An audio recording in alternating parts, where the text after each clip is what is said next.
Salut amis parieurs, c'est Josian et aujourd'hui dans cette nouvelle vidéo, je vais t'expliquer pourquoi les cotes chutent et d'un autre côté pourquoi elles augmentent.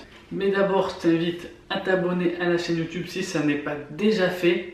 Tu peux t'abonner soit là, je sais plus, mais abonne-toi s'il te plaît, ça me ferait très plaisir.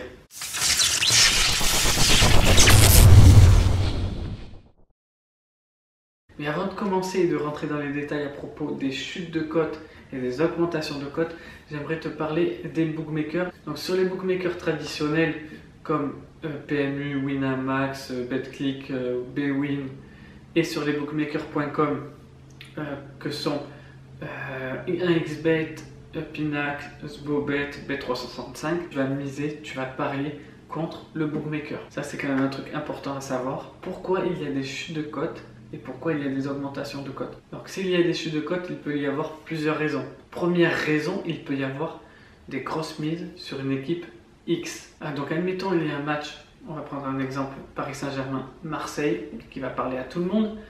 Dans cet exemple-là, la cote du PSG est à 1,50.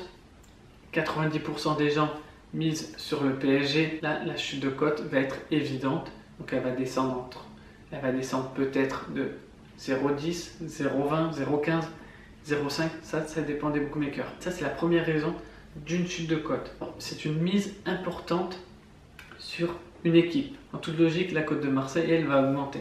La deuxième raison dans laquelle les cotes chutent, c'est peut-être dans le sport et dans le marché dans lequel tu vas jouer, tu vas miser. Donc si c'est un sport de masse ou si c'est un sport de niche, si c'est un marché de masse ou si c'est un marché de niche. Donc je rappelle, un sport de masse, ça va être le football, le tennis, le basket, tous les sports où il y a beaucoup de liquidité dessus, où il y a beaucoup de mise. En revanche, dans un sport de masse, il peut également y avoir un marché de niche. Donc on est d'accord que le football c'est un sport de masse, mais dans le football, il y a également des divisions. Donc par exemple, le national en France, ça va être un marché de niche. On va prendre un autre exemple, le basket. La NBA, c'est un marché de masse.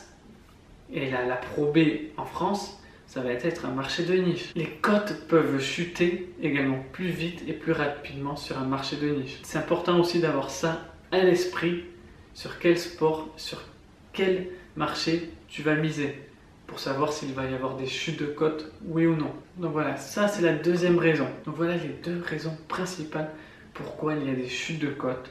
Donc je résume, ça va être c'est le sport et le marché dans lequel tu vas miser et également, ça va être également la liquidité. Donc voilà, là ce sont les deux raisons principales dans lesquelles il y a des chutes de cotes.